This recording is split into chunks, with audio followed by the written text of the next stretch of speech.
حضرت عمر فاروق رضی اللہ عنہ کے دلچسپ واقعات۔ اعوذ باللہ من الشیطان الرجیم، بسم اللہ الرحمن الرحیم۔ حضرت عمر کا راتوں کو گلیوں میں چلنا۔ حضرت عمر رضی اللہ عنہ اپنی رعایا کی فلاح کے لیے راتوں کو گلیوں میں چل کر لوگوں کی مشکلات اور حالات کا جائزہ لیتے تھے۔ ایک رات حضرت عمر رضی اللہ عنہ کسی علاقے میں چلتے ہوئے ایک عورت کے گھر کے سامنے سے گزرے، جہاں عورت اپنے بچوں کو روتے ہوئے سن رہی تھی۔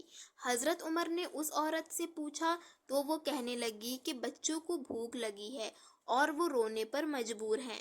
حضرت عمر رضی اللہ عنہ فوراً بیت المال سے آٹا اور دودھ لے کر ان کے گھر پہنچے اور ان کے ساتھ بیٹھ کر بچوں کو دودھ پلایا۔ اس واقعے سے حضرت عمر کی رعایا کے ساتھ محبت اور ان کے حالات کا خیال رکھنے کی عکاسی ہوتی ہے۔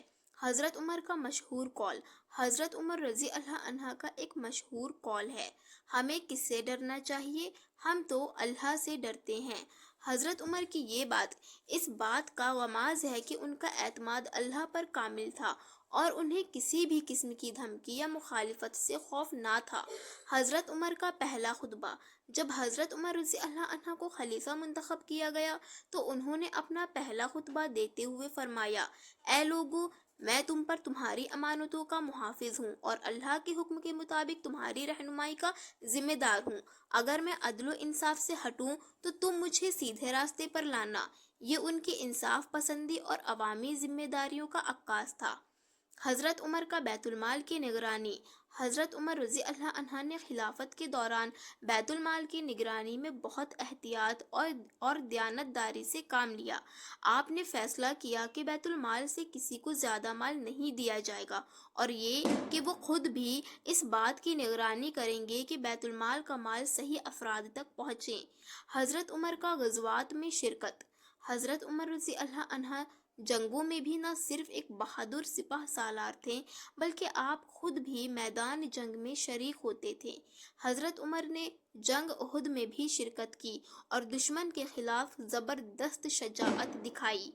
حضرت عمر کا مشہور قول۔ حضرت عمر رضی اللہ عنہ کا ایک مشہور قول ہے، جیسے تم دنیا میں زندگی گزارو گے ویسا تمہیں آخرت میں بدلہ ملے گا۔ اس قول سے حضرت عمر نے انسانوں کو دنیا میں اپنے عمل کی درستگی کی طرف متوجہ کیا اور آخرت کی فکر دلائی۔ حضرت عمر کی مجلس مشورہ۔ حضرت عمر رضی اللہ عنہ ایک مشاورتی مجلس قائم کرتے تھے جس میں وہ اہم فیصلوں کے لیے اپنے ساتھیوں سے مشورہ لیتے تھے۔ آپ کی یہ عادت اس بات کی علامت تھی کہ آپ نے ہمیشہ باہمی مشورے اور مشاورت کو اہمیت دی تاکہ اچھے فیصلے کیے جا سکیں۔ حضرت عمر کا عدلیہ میں اصلاحات۔ حضرت عمر رضی اللہ عنہ نے عدلیہ میں کئی اہم اصلاحات کی۔ انہوں نے قاضیوں کو کسی بھی قسم کی بے انصافی کے بارے میں سخت ہدایت دی اور قاضیوں کے انتخاب کے دوران ان کی تقوی، ایمانداری اور علم کی جانچ کی۔ حضرت عمر کا شجاعت و بہادری۔ حضرت عمر رضی اللہ عنہ جنگوں میں بے شمار بار اپنی شجاعت اور بہادری کا مظاہرہ کرتے رہے۔ آپ کے بارے میں مشہور ہے کہ آپ نے جب بھی میدان جنگ میں قدم رکھا دشمن کا دل دہل جاتا تھا اور وہ آپ کے مقابلے میں کمزور محسوس کرتا تھا۔ حضرت عمر فاروق رضی اللہ عنہ کی زندگی کے یہ اور کئی واقعات ان کی عظمت، ایمانداری، شجاعت اور قیادت کو ظاہر کرتے ہیں۔ ان کا کردار مسلمانوں کے لیے ایک نمونہ ہے اور آج بھی ان کے فیصلے اور رہنمائی ہمارے لیے مشعل راہ ہے۔